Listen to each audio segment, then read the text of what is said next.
Is starting pitching a positive for the Pittsburgh Pirates in 2023? Who's going to be the backup catcher behind Austin Hedges to begin the year? And Oneil Cruz signs a sponsorship deal. All of that and more on today's episode of Locked On Pirates. You are Locked On Pirates, your daily Pittsburgh Pirates podcast. Part of the Locked On Podcast Network, your team every day.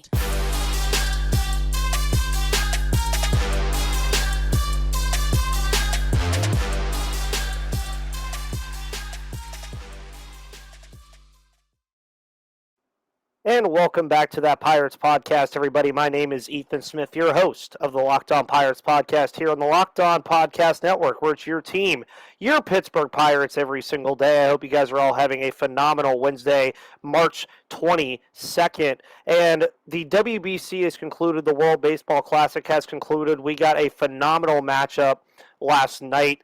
Shohei Ohtani versus Mike Trout ends things. Full count. Ohtani strikes him out. Very cool moment there for the WBC. We also got to see David Bednar have a scoreless seventh inning in the World Baseball Classic Championship Final. So all cool, fun things to see from the World Baseball Classic, a very fun tournament that brought baseball back into the limelight with just over a week to go before we have opening day. And that means spring training is almost over. And as spring training is coming to a close, there are certain questions, certain things that we've seen from this Pirates team in spring training. Of course, you guys enjoyed the optimism show that we did with Gary on Monday about spring training and things that we've seen that were very good.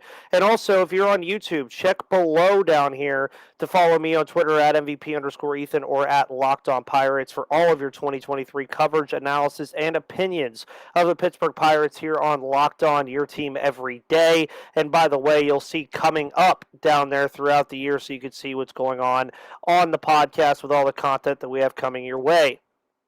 But so far this year in spring training, there have been some things the Pirates have shown that are positives. One of those positives is obviously, I think right now, the starting pitching staff that this team is going to enter 2023 with. And that's not even including the starting pitching staff that they're going to have throughout the year with the additions of Johan Oviedo, Luis Ortiz, and others that are going to eventually make their way into the starting rotation. But so far this spring training, we've seen some good things. And I'm going to go ahead and share my screen here. This, of course, is MLB.com, where you can always go and look at a bunch of stats and stuff for how things have looked pitching and hitting-wise in spring training for this Pirates team.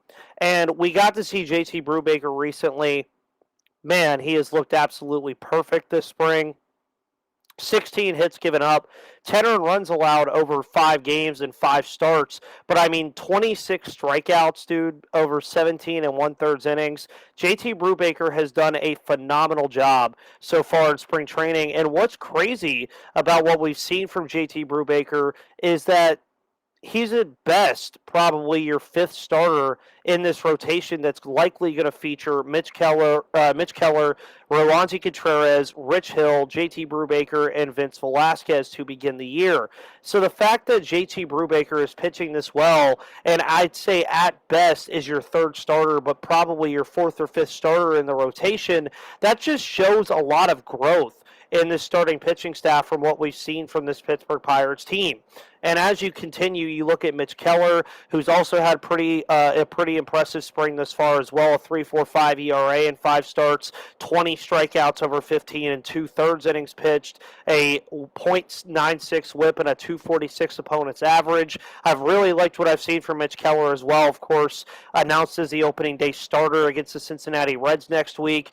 Very, very excited for him to get that opportunity and actually be able to have that opportunity with everything that he's dealt with. And I've already talked ad nauseum about Mitch Keller and the idea that the Pirates probably need to talk to him about an extension pretty soon, because if he has a strong 2023, which I fully expect from Mitch Keller, things are going to get really interesting in terms of if the Pirates are going to get priced out on him based off of his age and his commitment to how good he's been. And the Pirates are, again, a team that doesn't like to throw a lot of money out there to free agents, even on their own team. And Mitch Keller could price himself out of Pittsburgh if he has a big year. So I think it's something that the Pirates really need to hone in on, getting an extension done with Mitch Keller. And then you scroll down a little bit more. Of course, Johan Oviedo has been a talk of the town as a guy that definitely should be a part of this rotation at some point, but I do agree that Johan Oviedo probably does need to go to AAA alongside Luis Ortiz, so that those two guys can hone everything that they need to fix, become more seasoned products, and then when we eventually see the, I would call, eventual Rich Hill trade, and then likely either a Vince Velasquez move to the bullpen or a Vince Velasquez trade, I would assume that Oviedo and Brubaker would then take up those spots. But, I mean, we've seen good things from Oviedo as well. Of course, these are just the stats, but if you actually watch these guys play, I mean, you're seeing good command from all the starters. You're seeing good decision-making from all the starters. All of their secondary pitches appear to be working as well, especially from JT Brubaker and Mitch Keller. So you're seeing good things out of all of these guys. And you're seeing low ERA numbers. You're seeing high strikeout numbers. You're seeing good things that are very promising if you're a Pittsburgh Pirates fan, because when was the last time as Pirates fans that we really saw a starting pitching staff that we could go out and say was at least decent? I mean, you're looking at 2019 when they had Chris Archer, Jamison Tyone, Joe Musgrove. That was a very good group, but they never really could bring it all together. So now that the Pirates are in a state where a lot of these guys are very young, unlike Musgrove and Tyone and those guys who are, and Chris Archer, who were eventually on their way out anyways, a lot of these guys are just now entering their MLB careers, like a Rawlings Contreras, like a Mitch Keller, like a JT Brubaker, even if you want to take it that far. Even though we've seen these guys for quite some time now, they are just finally starting to get into their prime. Then you look at a guy like Rich Hill. We already know, I would honestly not even look at Rich Hill's stats in spring training. The guy is 42 years old, heading to 43. He's going to be the oldest player to put on an MLB uniform this year. So I wouldn't worry too much about Rich Hill and what he's done this spring. He's going to be in the rotation. He's going to use that nasty curveball against everybody like he has for the past decade and a half. He's going to be absolutely phenomenal for this team, I think, and I think he has a chance to be a Jose Quintana and Tyler Anderson type, where he's going to have kind of a resurgent season for the Pittsburgh Pirates. And then you get to Vince Velasquez, which is the biggest thing. And I have seen discourse about Vince Velasquez being the starter on this team. But at the end of the day, the Pirates have kind of already hinted that he was going to be a starter to at least begin the season, but that doesn't mean that Vince Velasquez can't eventually make the move to the bullpen. And that's a very good thing to have, as seeing right now that it appears there's two vacancies in the bullpen with Robert Stevenson and Jarlin Garcia, both likely starting the season on the injured list. Jarlin Garcia probably on the 60-day. I would imagine Robert Stevenson probably on the 30-day. Robert Stevenson news came out today that Derek Shelton, they just feel like they're running out of time for Robert Stevenson to get back up to speed to start the season in the bullpen. So it's going to be interesting to see how the Pirates handle the bullpen as well. But the starting rotation, man, I think it's in very good hands. You're looking at, once again, Rawlings Contreras, Mitch Keller, JT Brubaker, Rich Hill, and Vince Velasquez is what you're going to be working with.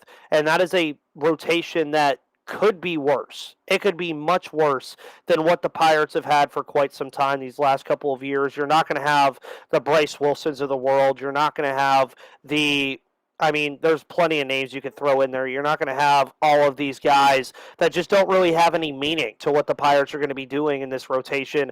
These guys, outside of Rich Hill and Vince Velasquez, are going to be a part of this Pirates rotation for the foreseeable future, adding in Johan Oviedo, adding in Luis Ortiz, adding in Quinn Priester, adding in Osvaldo Bido, another guy that could, Oswaldo Bido, who's another guy that could eventually make some noise in this rotation if he really wanted to. Angel Perdomo, probably more of a bullpen guy, but there's a lot to like. There's a lot to like about this right now, and in spring training, we've seen good things. The command has been there. The strikeout numbers have been there.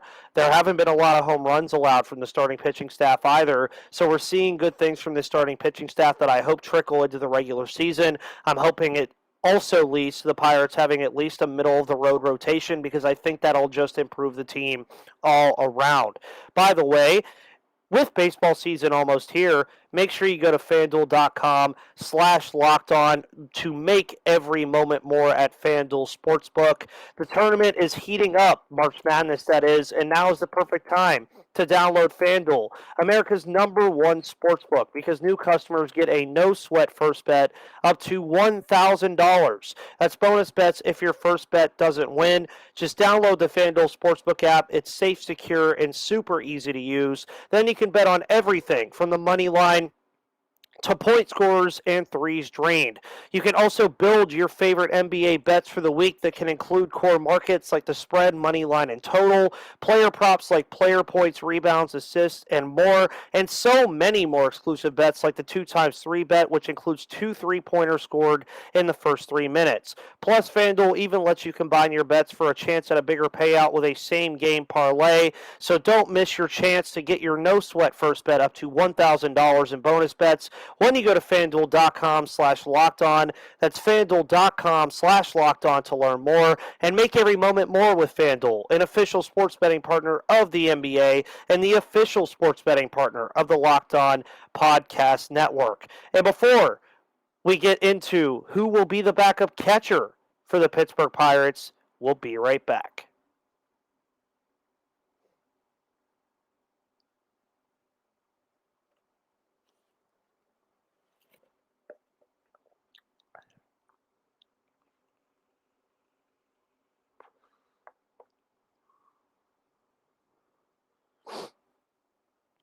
Alrighty, everybody, and welcome back to the Locked On Pirates podcast. Once again, I am your host, Ethan Smith.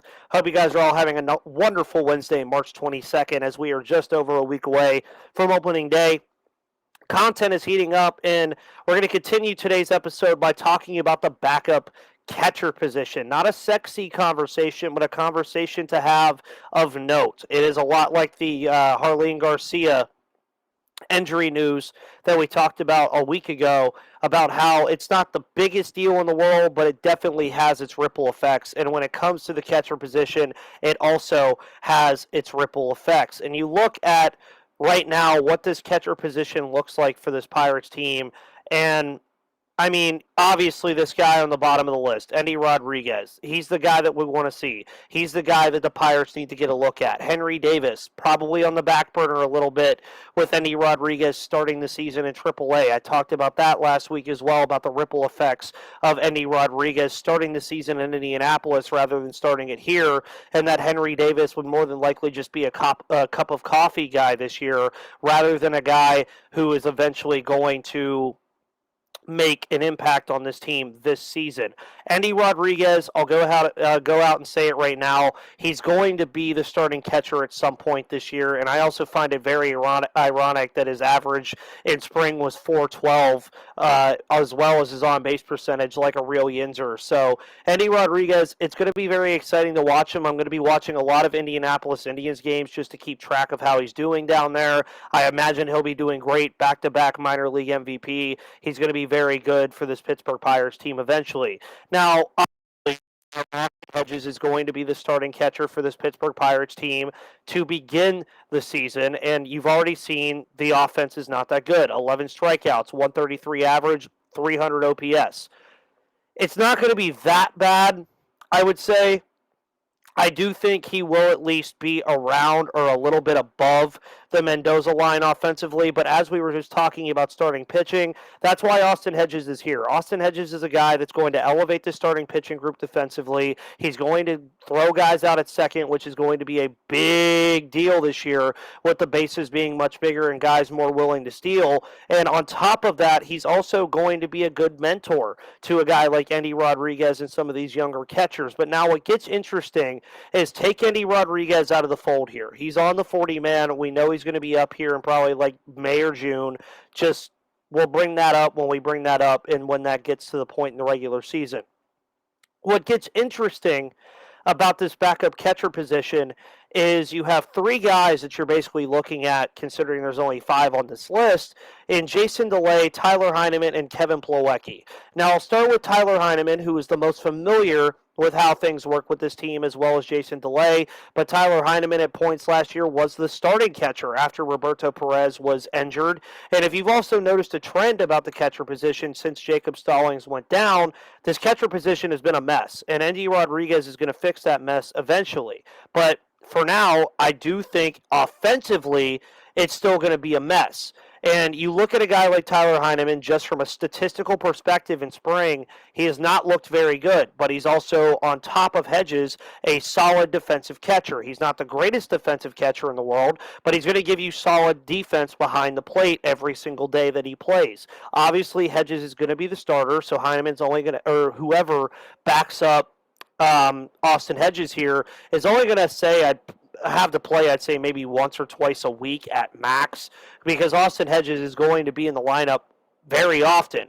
But you look at a guy like Heineman, I think he might have the one up here on these two other guys, just because, one, he was the starter last year. He's most familiar with guys like Mitch Keller and Roansy Contreras and JT Brubaker.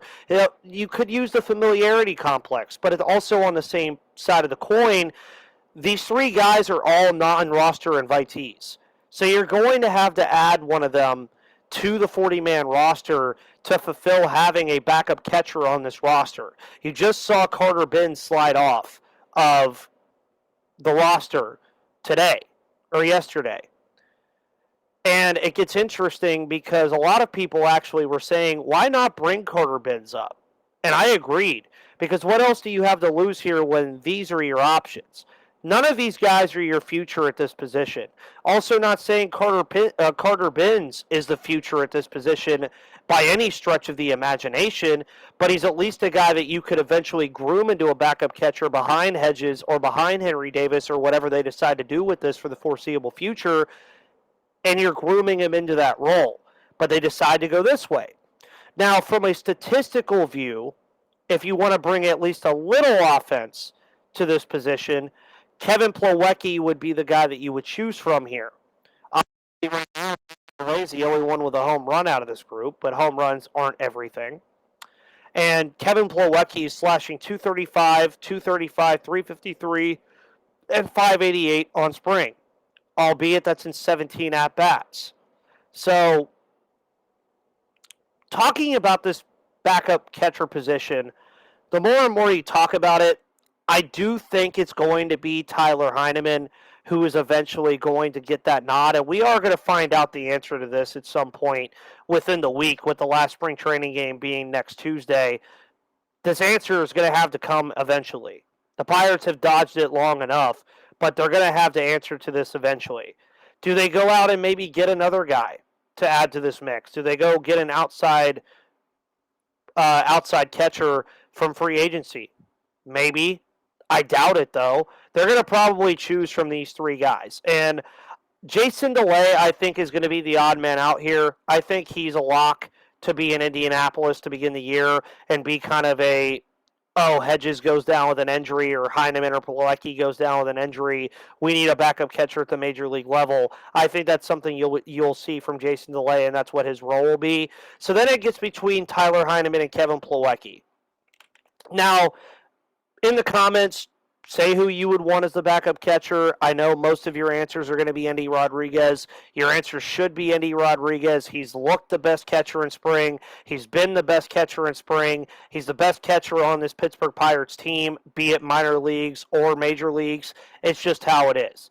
But Plawecki is probably going to be the answer, but it's so 50-50 right now between him and Tyler Heineman, mainly because, again, Tyler Heineman has the familiarity complex with the starting pitching. I think the Pirates are basically just throwing away any idea of having offense in this position, which is perfectly fine until Endy Rodriguez arrives. As long as the defense is what we are expecting from it and the caliber that Austin Hedges and, say, a Plawecki or, say, a Heineman can bring to the position. I think that's the biggest thing that you're looking for here. And this is also just, again, the hitting stuff, but who really knows? I mean, you expand it a little bit more. it doesn't really change that much outside of the expansion, outside of hits by pitch and total bases and stuff like that. But even then, Andy Rodriguez is eventually going to be the guy at this position. So I would say it's very 50-50 on who they're going to choose behind Austin Hedges. Is it Tyler Heineman? Is it Kevin Plawecki? We'll eventually see. Again, the answer to this will come within the week, and I won't be surprised with whoever they do put back there, because ultimately it's not going to make that much of a difference, but it could make a difference in the grand scheme of things. Say if Austin Hedges does go down, then things start to get interesting with this position, because who do you bring up, and do you call up Endy early? There's a lot of things to go on with this catcher position. Again, they're kind of punting on the position until Endy comes up, but it is of note to think about as you're watching this last week of spring training. Now, being a baseball GM is hard, very, very difficult, and it requires a lot of thought and a lot of thinking, a lot of decisions, a lot of tough decisions. But if you want some of those tough decisions and you want to bring in a catcher and bring up the best catcher in your system, play Ultimate Baseball GM. You get a 100% free boost when you use the promo code LOCKEDON in the game shop. And I'm really geeked out by our new partner and sponsor of today's episode, the mobile game Ultimate Baseball GM. Have you ever dreamed of becoming an MLB general manager and managing your professional baseball franchise?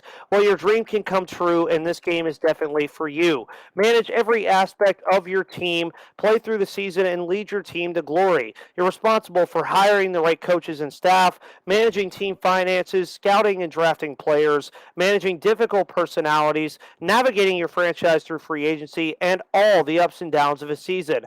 All of this in a challenging and realistic game world. Ultimate Baseball GM is completely free and playable online. You can play on the go as you want and when you want to. I have played it a lot. The farthest I have got is 15 out of the 25 possible seasons, which is farther than a lot of the Locked On MLB hosts who I'm competing against for the most wins in our league that we have. Also, by the way, you can be in leagues with people, but you are competing against yourself. You're competing against the computer. You're just trying to rack up wins, rack up championships. Make sure your coaching staff and facilities are good. Make sure you have legends in your team. I had a catcher on my team that was there for 11 years and was my first 99 overall player. So if you want that experience, do it. And, I mean, it's really fun. If you're on a road trip and you're not the driver, just play it on your phone. It doesn't require internet. If you're on a nice leisurely stroll through your neighborhood, put it on, go through a season.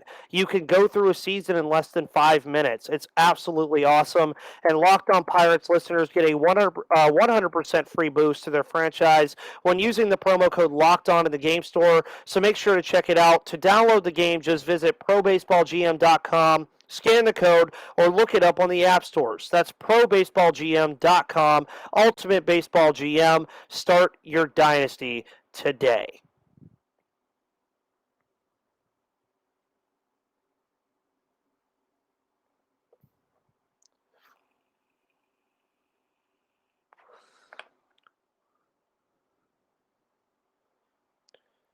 Alrighty, everybody, and welcome back to the final segment of today's episode of Locked On Pirates, where we're talking about Oneil Cruz.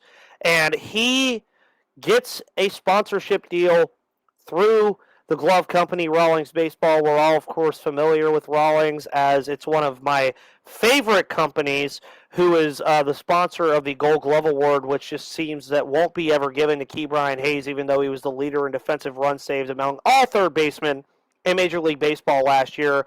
I probably ranted about that more times than I could count, but Oneil Cruz signed that deal. By the way, his glove looked absolutely phenomenal. If you go to Rawlings' Twitter, you can find it. It's like a red and yellow glove with his name engraved in it in gold. I really, really enjoy it, but it had me thinking. And oddly enough, yesterday, he made a pretty cool play against Alec Boehm, where he just casually jumped up, and Joe Block was like, "Hey, you're going to have to hit that a little higher, pal." How defender at the position. We've seen things in spring already that have looked promising. Obviously, the velocity throws are still there. He had a 98.4 mile per hour throw over at from shortstop the other day. Me and Gary, of course, talked about the importance of having a good defensive first baseman over there that can help him a bit, but obviously the throws have to be on target still for the defensive first baseman to help you on a bad throw. But how can Oneil Cruz eventually become a plus defender? One, I think a lot of it is just going through the motions. And according to a lot of people closer to the situation around Cruz and closer to how he handled the offseason, he apparently worked on his defense a lot over the offseason. It was a point of emphasis for him to get better in. And if he becomes a plus defender, man, I mean, you have a superstar on your hands already and a guy whose sky is the limit. If he becomes a plus defender at the shortstop position, especially with that big frame, he's going to be a big plus and a big positive for this team, especially with the new shift rules. Having that length at that position is going to be very, very important. You look at the guys like Dansby Swanson.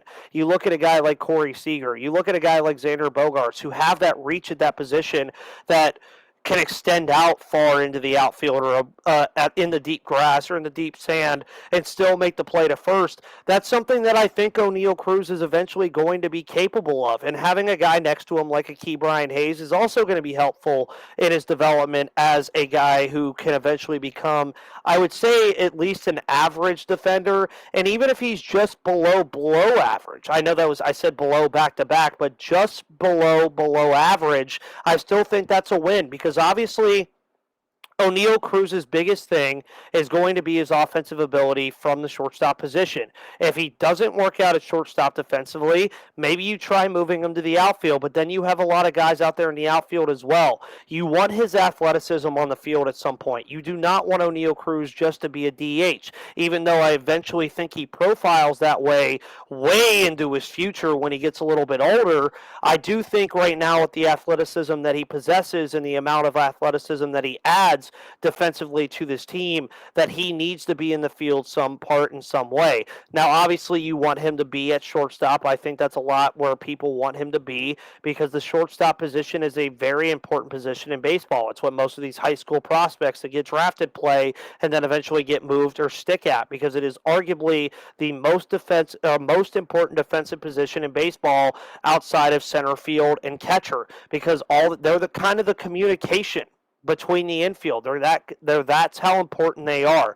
And I think Oneil Cruz could eventually do it. A lot of things that break down to this, he needs to be patient when he's making his throws to first. It's something that you saw in 2022 that he eventually caught on to, that he didn't have to fire the ball over there so quickly all the time. He didn't need to make things happen so quickly. The velocity was really nice, and it actually helped in terms of having some of those guys that were really fast on the base pass, which it's okay in that scenario. But when you had slower guys on the base pass, you don't need to rush everything. Go through the motions. Make sure you're getting through it quickly enough to get the out, obviously, but don't make sure that you're doing it too quickly to the point where things are just going awry and you're making too many errors. That's the things I want to see from Oneil Cruz defensively at shortstop this year. I want to see the errors come down. I want to see the fielding percentage go up. I want to see him go through the motions and take his time. And obviously the shuffle has still been a kind of an issue for him as well, but that's also something that I think he'll take care of over time.